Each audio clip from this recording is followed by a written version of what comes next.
We are here. It is time for yet another Star Wars Unlimited tournament report.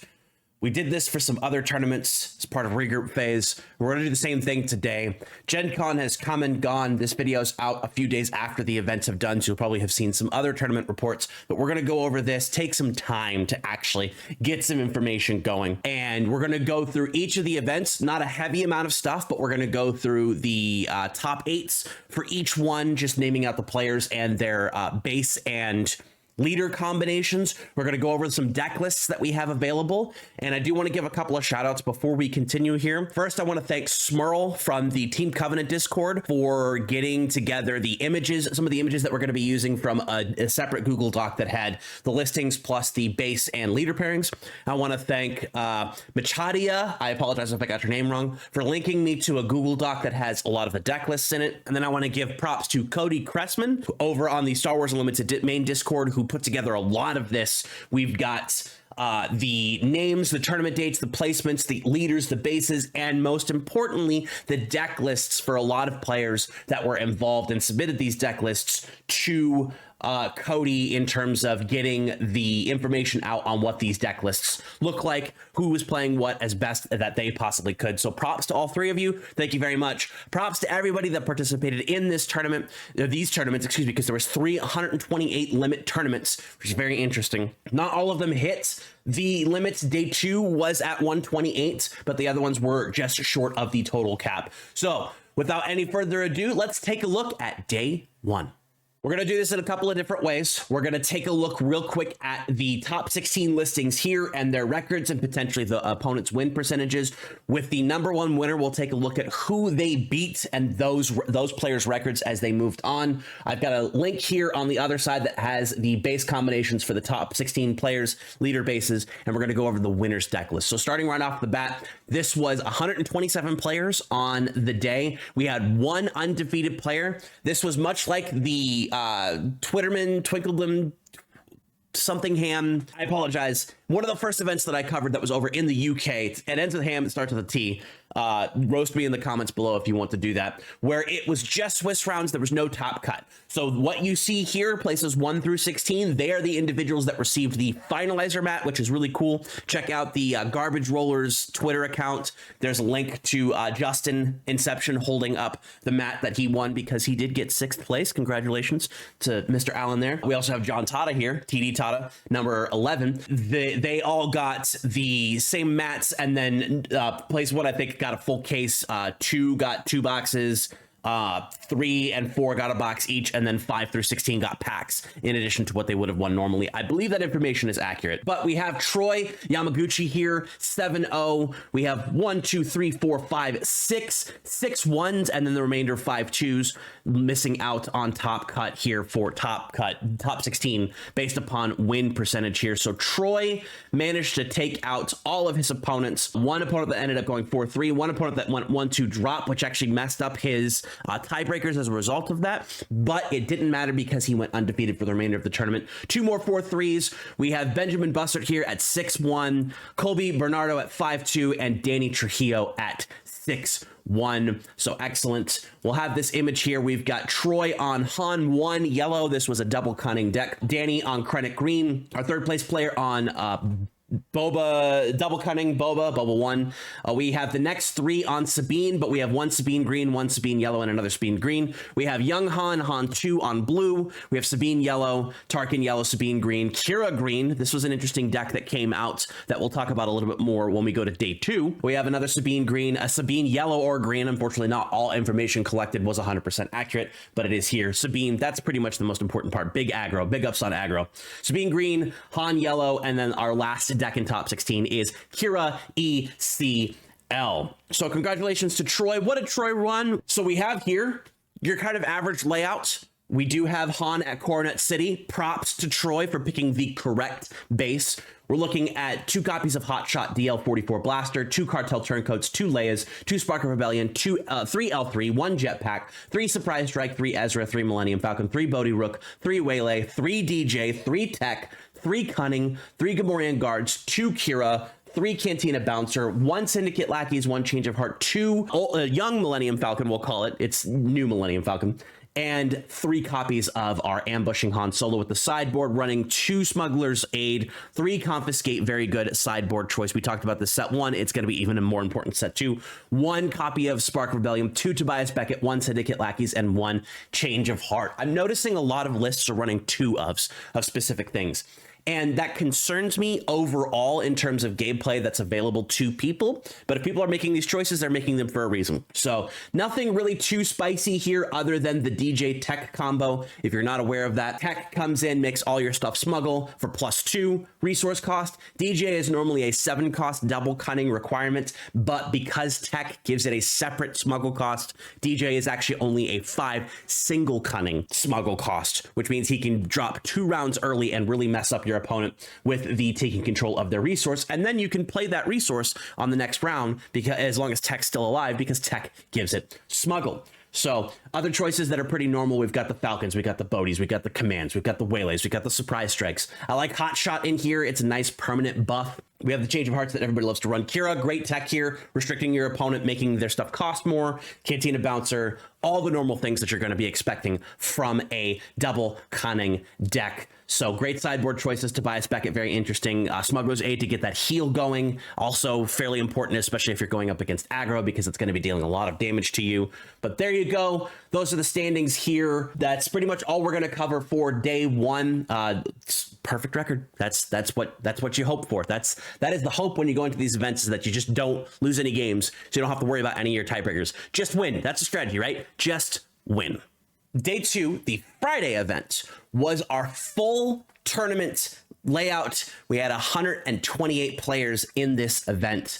One of the reasons why I don't have the breakdowns of how many people ran what is because this version of the Limitless stuff did not require people to submit deck lists, unlike some of the previous events that I have covered. So there's no breakdown, unfortunately, of those listings here, but we do have a bunch of information in this document that we'll go over towards the end of the video.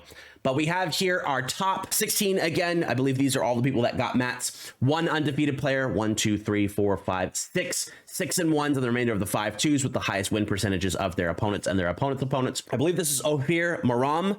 We'll find out who this is later, but we have Nick Hansen, Bobby Colgrove, Troy Yamaguchi, our boy Troy, Chase Stalsberg, Christopher Monroe, Nick Gadry as our 6-1s, and then our remaining top 16, George Hudson, Alexander Blandon, Justin Desai, Jacob Bao, Chris Schoenthal. I know I've played him in the old school Decipher Star Wars card game. He's a really cool dude out in SoCal. Andrew Cox, Travis Hickson, Matthew Exon, and Elkins, and Alex Hancock. So congratulations to everybody. Congratulations to, I'm going to butcher this name and I apologize in advance, but Ophir Maram for a 7-0 record, completely undefeated, managing to take down 4 of the 5 2s that were eventually in the top 16, and then 2 more at the beginning of the tournament. So being able to get that undefeated record, not have to worry about any of their opponents' drops. Thankfully, none of his opponents dropped, which means his tiebreakers would have been fine regardless. So we have here this little listing here, our number 1 on Kira ECL. This is a very interesting deck, one that I did not expect to see as a meta deck choice, but the top player did manage to take it off. We have Krennic Green, not ECL. We have Boba Yellow, so double cunning Han, Troy running the same deck as the day before. We have another Krennic Green, a Sabine ECL, Palpatine Yellow, fairly interesting. We have a Hondo Blue. This was the talk of the town. I'm hoping that I have a list here that I can showcase to you all. Another double yellow Boba. We have Sabine ECL. We have Kylo Yellow. Love seeing that. We've got 3 more Boba Cunnings, double Cunnings. We don't know exactly what Matthew Elkins was running, but we do have Alex Hancock's here on Boba Command, but not ECL. Respect to people who are running lists that are not running 25 health bases, because I just like that better. So our winning deck is by none other than Mr. Wu with 5 O's himself. So Wu, I apologize for butchering your name. I'm sure I did. We have a very interesting deck layout here with 3 Hybelon Enforcers, 3 Inferno Force, 3 Pike Sentinels, 3 Power of the Dark Sides, 2 Making Openings. Excellent card to be running, especially with TIE Phantoms running around. 3 Resupply, 3 Death Trooper, 2 Clients, 3 Super Laser Technicians, 2 Black Sun Starfighters. Very interesting choice. Only 2 Vigilance, only 1 Takedown, 2 Lom Pikes, 2 Fel the Dragons, 2 Gideon Hasks, 3 A Roaming Barrage, 3 Vader, 1 Maul, 1 Super Laser Blast, 2 Snokes, 2 Avengers, 1 Relentless, 1 Devastator. I actually like this combination of Star Destroyers here. Rather than trying to run 1 at 3, you run a bunch. But we do have in the sideboard 3 top targets, 1 Vigilance sideboard. So there you go. 1 Rook, 2 Palpatines return, 1 Super Laser Blast. This is for against the aggro if you know that you're going to need more control-y bases. And then 1 Relentless and 1 Devastator in the sideboard. This is a fantastic deck. That Kira flip really does help what you can do. You can put your damage and not have to worry about what you have and use your damage to eliminate your opponent's bases, your opponent's units, excuse me, and then just hope that your units can survive long enough for that flip to make a difference. I am surprised that there is no first light in this deck, especially given that Kira can really give you that damage in all your units that need grit. I'm also surprised to see no Scout Bike Pursuer because that is also a low cost grit unit. But Wu won the event, so Wu knows what he's doing, right? Black Sun Starfighter, like I said, a very surprising ship in the deck. It is a Sentinel. It is a 3/2, so it's a good choice to keep your opponent off the assault in space. This is basically like your Bright Hope if you were running Heroism. 1 takedown, still a weird choice to me. 1 Maul makes a lot of sense, although I think personally, just for the variety, I might actually run 2 and 2, but I do like the choice of running Maul at all in this deck. There is a nice grip of units for Underworld in here to be able to use that Maul effect. This is, I would say this is like a combination between mid-range and control. You can go mid-range and force some damage out with that extra ability to deal some damage to your friendly unit, give it a token, and then keep pushing that damage through or protect your Pike Sentinel or any of your other Sentinels with that extra damage. Client being able to heal your base, prolonging the game, much like Vigilance does. So there you go. Excellent deck. Congratulations to all of the players that managed to play in this. Again, top 16 gets that Finalizer map, which is dope. Absolutely cool. Let's move on to day 3. So day 3, this was another non-cap event. I believe it was 121 players managed to come to the Saturday event. Much like the last couple of days, we've got 1 undefeated, a bunch of 6-1s, and then 5-2s that make it into the top. So we got Bobby Colgrove, a name we've seen before, popping in at 7-0. We've got Zach Chaney here at 6-1, Alex Hancock at 6-1. Frank Myers, we've covered his deck before and his win at a tournament with his Sabine Green, also at 6-1. Mike Jem, 6-1. Ryan Warner, 6-1. Steven Simoni, apologies if I pronounced your name incorrectly, 6-1. Ian Klein, 5-2. Matthew Johnson, 5-2. Phil Titleman, 5-2. John Pomeroy, 5-2. Daniel Vivar, 5-2, Daniel Blackford, 5-2, Chris Allen, 5-2, Jonathan Harrison, 5-2, and Matthew Gem at 5-2 as well. Bobby Colgrove here managing to pull through all of his opponents without any worries about losing games. First opponent did end up dropping, but dropped at 2-4 as opposed to 1-2 like some people do. I have done this before. I am guilty of this crime. In fact, at my most recent showdown, I basically dropped out after round 2 because I had no chance of winning, but the opponent that I played also had the same issue that if he didn't go undefeated, then he wouldn't have had any chance either because first round opponents didn't show up for various different reasons. No shade there, just stuff happens from time to time. Did end up going up against the remainder of the crowd that Bobby had to pull through here is actually 5-2s and one of the 6-1s. So that's a killer's row of players to have to go through, especially if all of your opponents end up having really good scores towards the end there. So that's a fantastic row there for Bobby. Bobby managing to pull out the win here on a Gencon list. But before we go there, we're going to look at the lists here. We have 2 double cunning Bobas, 1 Boba Command. We have a Young Han Blue, so Frank continuing his aggressive ways, but doing it on Young Han with the Vigilance build. We've got Mike here on Kira Green, a Sabine Cunning, Sabine Command with ECL. First set Han, double cunning. We have Iden, our first appearance of Iden in top lists, which is cool here. Iden Command, glad to see that represented. Another Young Han Vigilance deck. We have Sabine ECL, Tarkin Cunning. This is a really neat deck if it's the same deck that I'm thinking of, where it's mostly space units that just go out there, get a bunch of extra experience tokens, and slam into their opponent's base. And because space is very limited with most people's deck lists, I'm finding myself having trouble fitting good space units into my deck. This will do it, right? Another double Boba Cunning. We have another Han Vigilance, another Sabine Command, and another Kira Command. I don't know if the 2 Kira Command players were running the same list as Wu was, but likely something similar with their own tech choices as players end up doing. But here we have Bobby Colgrove here on double cunning Boba Fett. Surprised they decided to run Chopper Base instead of Jabba's Palace. but it is what it is. 3 Greedo, 1 Shoot First, 3 Hotshot DL44 Blasters, 1 Cartel Spacer, 3 No Good to Me Dead, excellent card, absolutely bonkers. 3 Crafty Smuggler, 2 Viper Pro Droid, 2 A New Adventure, 3 Surprise Strike, 3 Mercenary Gunship. I've been seeing this a lot and I'm very surprised by it, but it is interesting.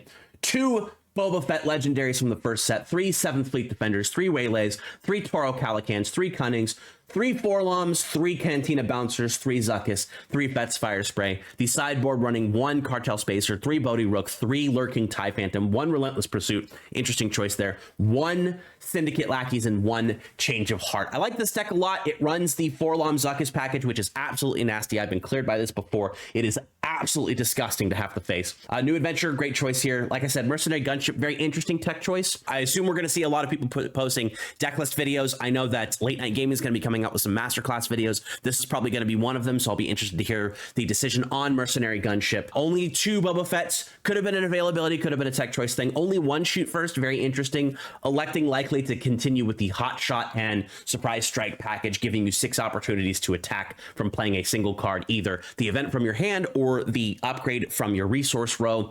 The rest of this is just the normal package that you would see with Boba Fett. Toro Calican being a very interesting inclusion because you do have that additional ability to refresh him with your higher health bounty hunters, such as Boba, Forlom, and Zuckuss. Fett's Fire Spray, gonna Fett's Fire Spray, and just all kinds of goodness. Lurking TIE Phantom in the sideboard is a very interesting choice to me. Honestly, personally, just me, I'd switch these two.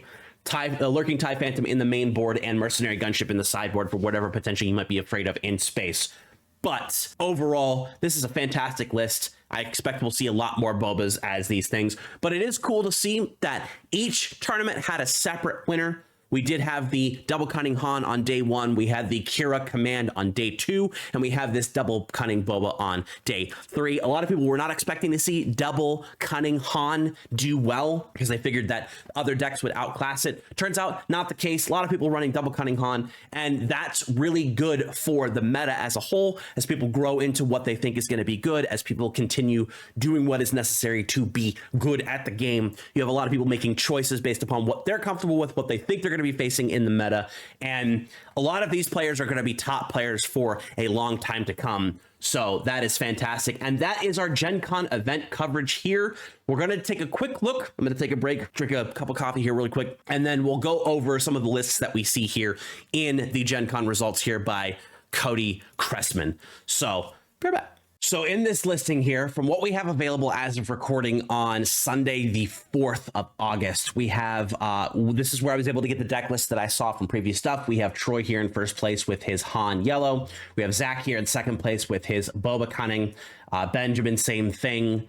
There's a lot of interesting different decks here. If I'm given permission to do so, there will be a link to this in the description below. There shouldn't be an issue because it's publicly available on the Discord, but I am going to double check really quick anyway. Bobby Colgrove actually writing up the whole deck list for his day 2 event on Friday, which we ended up getting the picture of it with the listing there on SWDB. Shout out to SWDB, The Force Unlimited, and Parker, and Ned. Lots of cool, interesting stuff, information here. Frank Myers, he's got his deck list here. You can check out any of these that are available here, plus, you know, just completely written out deck lists. We're going to go over 3 here really quick, though. The first one, the one that I think is most interesting, is we're going to look at this Hondo Blue deck from George Hudson, who ran it on Thursday and Friday. Managed to get 8th place on Friday, which is a fantastic showing. Hondo Blue here, we've got Hondo Dagobah Swamp, 3 Covert Strengths, 3 Timely Interventions, 3 Inferno Force, 2 Entrenched, 3 Pike Sentinels, 3 Collection Starhoppers, 3 Power of the Dark Sides, 2 Make-In Openings, 2 Clients, 1 Tech. Interesting. 3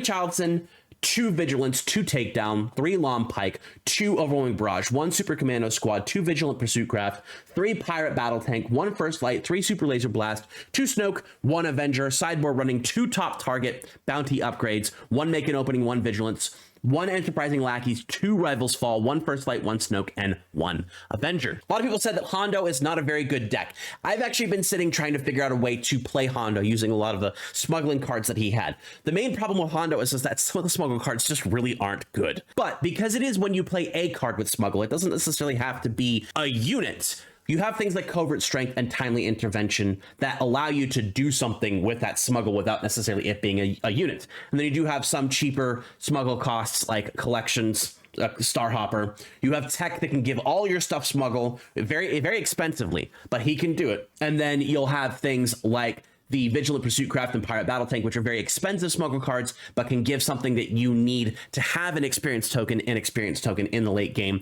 This is basically Vigilance control with a smuggle kind of like side engine inside of it. So props to George here for building this deck out. Fantastic way to play the game. I managed to have two pretty good showings. 26th in a 121, 127 person tournament, and then 8th out of the full capped event in 128. So there we go there. We had another deck here. This was Jacob Ba on Kylo Ren Jeddah City. So we have Kylo Ren here, yellow, running Jeddah City, Death Star Stormtrooper, 3 copies of Benthic 2 tubes, 3 copies of Greedo, 3 Dengar, 3 Guavian Antagonizer, 3 Reckless Gunslinger, 3 Hotshot DL44 Blasters, 3 Kinton Intimidators, 3 Bounty Guild Initiates, 3 Force Chokes, 3 Crafty Smugglers, 3 Kylo's TIE Silencer, 3 Armed to the Teeth, 2 Bazine Natel, 3 Jetpack, 3 Boba Fett, and 3 Toro Calican, with the sideboard including 3 copies of Spark of Rebellion, 1 Bazine Natel, 3 Disabling Fang Fighters for those nasty upgrades, and 3 TIE Phantoms. This deck is bonkers. This deck is, I'm going to throw every single low drop I possibly have at you, because you cannot possibly deal with the critical mass of 1 drops just coming at you, even if they are 1 power 1 drops. So you do have a couple of Bounty Hunters in Bounty Hunter Guild itself, Bounty Hunter Guild Initiate, Greedo, Dengar, Boba Fett, Toro Calican. So late game, these guys can just become a 2 damage to your opponent's unit. But the idea is that you want to keep as many cards out of your hand as possible so that this Kylo Ren stays a 5-4 for as long as you possibly can. Very, very interesting deck here that Kylo's TIE Silencer can come back using the effect of Kylo Ren. But you have things that you're just trying to control your opponent's board by being able to slam your units into them or just slam your units into your opponent's base. Very fast, very strong deck. There's not a lot you can really do when there's just a ton of units coming at you, and Control can't necessarily control this as well as you think they would, because this is more than 1 unit being played a turn, and that is the big turn there. So that Kylo yellow here that we have here ended up 11th by Jacob on day 2. So congratulations to you. Excellent deck there. There was an Emperor Palpatine deck I want to check, but there was a 4-4 on the deck. So we're going to take a look at Frank Myers Han Vigilance deck, Aggression Vigilance, 3 copies of Force Throw, 3 Green Squadron A-Wing, 3 Sabine Wren. Very few low costs here for your early turns. 3 Carabast, 3 Yodas, 2 Open Fires, 2 Concord Dawn Interceptors, 3 Cassian Andors, 2 Disabling Fang Fighters, 2 Tech, 3 Kanan Jarrus, 1 Takedown, 3 K2SO, 2 Felva Dragon, 1 Desperado Freighter, 3 Poe Dameron, 1 Rivals Fall, 3 Luke Skywalker, 1 Mace Windu, 2 Redemption, 2 Chewbacca, Pike's Bane, and 2 Crate Dragons, with 3 Make an Opening in the sideboard, 1 Disabling Fang Fighter, 1 Takedown, 2 Pillage, 2 Forced Surrender, and 1 Rivals Fall. Obviously, the reason why Frank was running a low level of 2 drops in the deck is because your 3 drops become 2 drops with Han's effect. So your Concord Dawn Interceptor might come in with 2 damage, but it's a 3-2 on defense, and it is a Sentinel in space. Yoda comes in as a 2-2, but it restores, and if it's defeated, you get to draw a card. Cassian comes in as a 3-3 on 3, which is actually okay, but you could smuggle it in for its effect later. Tech comes in on 2 and becomes a 2-3, but it allows all of your stuff in your resource row to smuggle for +2. Kanan comes in on 3 as a 4-3. There's a lot of really good choices here on things that you can do. I think only running 1 Desperado Freighter is a very interesting choice. I'd be running 3 in this deck every single time, but 3 Poe Damerons and 2 Crate Dragons is the perfect opportunity of being able to get these things out early. You get your Poe on 4, you get your Crate on 8. Rivals Fall takes care of your opponent's leader. You just hold it until you need it to be able to eliminate them. Luke Skywalker coming in at 6 as a 6-5. Just stupid good. Mace Windu coming in at 6 as a 5-5 that can ambush, defeat a unit, ready, and then attack again on the next activation that you have. Even the Redemption coming in a little bit earlier to take damage off your base is a very good high pressure game play in order to be able to do with this deck. I've been trying to actually build one of these myself, but rather than running Vigilance, I've been thinking about running Cunning, because there's a lot of interesting ways of doing hand disruption with Cunning and Aggression, which you do see Frank using Pillage and Forced Surrender in the sideboard, which I do think hand disruption is much more important in this meta, where it's not necessarily control that's hammering you, it's the options your opponent has to be able to defeat you with the stuff that they have. Mid-range double cutting decks being the prime instigator of this disruptive play of being able to just do whatever they want without really having to worry about what you're doing. Love the inclusion of a lot of the cards in here. This is going to be a very good deck moving forward. There's obviously going to be tech choices moving in and out. These make-it openings are very important to be able to defeat that lurking TIE Phantom, because it's one of the few cards that just directly clears it off the table immediately. Lots of cool stuff going on. Congratulations to Frank there on, I believe that was a 4th place finish day 2. He was 42nd day 2. He was 4th. Yeah, 4th day 3. So fantastic showing there for everybody. And that is all we have. So lots of cool decks here, lots of cool things to examine as it pertains to the Gencon tournaments. This is the first really big showing of events. Lots of players coming from across the country to be able to showcase their prowess at the game. Lots of cool things going on there. Lots of decks. I'm a little surprised that the meta is open, but it still feels leader stagnant, because you're still seeing lots of Hans, you're still seeing lots of Sabines, you're still seeing lots of Fets, but no Lukes, no Rays. You're not seeing those decks come into play because the aggro just crushes them as it stands right now, and that's a very interesting situation moving forward. So get your practice games against your Boba Fett's, your Han 1s, your Han 2s, your Boba 1s, your Sabines, your Kira's. Kira's popularity is going to spike through the roof thanks to the high-level showings for days 2 and 3 of that deck. Get ready for all the chaos of Shadows of the Galaxy meta as we move forward towards Twilight of the Republic coming out in November, where the game is going to change once again. But that's it. We're done. Thank you very much for joining me, everybody. I appreciate all of your patronage, everything that you all do for me. Remember to like and comment on the video. Subscribe to this lovely Star Wars Unlimited YouTube channel. We've got all kinds of stuff coming at you as best as we possibly can. This is the way skipped this week. I got lazy, didn't do my local event last week, and the next local event is going to be draft, but we can talk a little bit about what's happening. We'll open more packs, do all kinds of stuff there. So thank you very much for joining me, everybody. Have yourselves a lovely week, and I will see you in the stars.